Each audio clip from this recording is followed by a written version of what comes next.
నేను doctor Harika Surapaneni, director doctor Harika ENT care hospitals Hyderabad. So చాలా మంది ఇప్పుడు ఇన్ కేస్ ఇలా పిల్లల్లో ముక్కు నుంచి బ్లీడ్ అవుతే సడన్ గా స్కూల్లో ఉన్నప్పుడు కానీ లేకపోతే ఇంట్లో సడన్ గా రాత్రిపూట కానీ ఇలా బ్లీడ్ అవుతే ఏం చేయాలి అని చాలా మంది అడుగుతూ ఉంటారు. సో ఎప్పుడైతే చిన్న పిల్లల్లో ఇలా బ్లీడ్ అవుతూ ఉంటుందో ఫస్ట్ థింగ్ ఏం చేయాలి అంటే వాళ్ళకి ముక్కు ఇలా మామూలుగా జనరల్ గా ఏం చేస్తూ ఉంటారు పేరెంట్స్ అంటే ముక్కు నుంచి బ్లీడింగ్ రాగానే తల ఇలా పైకి ఎత్తేసి పడుకోబెట్టేస్తూ ఉంటారు. So that is not the remedy. ఏమవుతుంది అప్పుడు ముక్కు నుంచి బయటకు వచ్చే రక్తం అదే సేమ్ రక్తం గొంతులోకి వెళ్ళిపోయి మింగేస్తూ ఉంటారు పిల్లలు. నోట్లో నుంచి కూడా వచ్చేసరికి ఇంకా ఎక్కువ కంగారు పడుతూ ఉంటారు. సో ఫస్ట్ థింగ్ ఏం చేయాలి ఎప్పుడైతే బ్లీడ్ అవుతుందో వాళ్ళని పిల్లల్ని ఇలా తల వంచేసి కిందకి గట్టిగా ఇలా నోస్ పించ్ చేయాలి. రెండు వైపులా నోస్ ని ఇలా పట్టుకుని ఇన్ కేస్ బ్లీడింగ్ ఎటువైపు అయితే అవుతుంది, ఒకవైపు అవుతుంటే జస్ట్ 1 నాస్ట్రిల్ ఇలా పించ్ చేయాలి.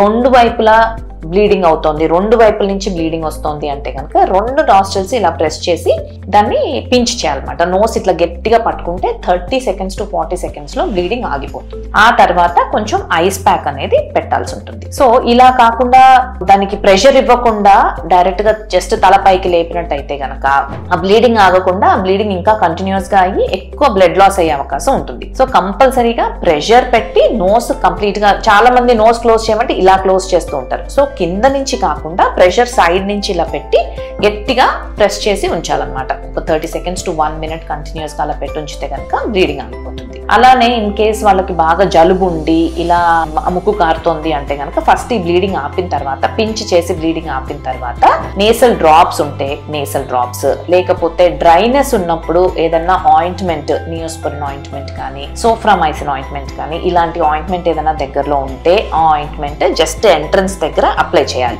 అలా ఇన్ కేస్ ఆయింట్మెంట్ లేదు ఏం చేయాలి అంటే వాజలిన్ పెట్రోలియం జెల్లీ ఉన్నా కానీ లేకపోతే జస్ట్ ఇంట్లో ఉండే కోకోనట్ ఆయిల్ కానీ అంటే ఎంట్రన్స్ లో అప్లై చేస్తే కనుక ఆ డ్రైనెస్ తగ్గిపోయి బ్లీడింగ్ ఆగిపోయిన తర్వాత డ్రైనెస్ తగ్గిపోయి మళ్ళీ బ్లీడ్ అవ్వకుండా ఉండే అవకాశం ఉంటుంది. సో ఇన్ కేస్ ఇదంతా చేసిన తర్వాత కూడా బాగా బ్లీడ్ అవుతుంది అంటే కనుక దగ్గరలో ఉన్న ENT డాక్టర్ దగ్గరికి తీసుకెళ్లి చూపించాల్సి ఉంటుంది.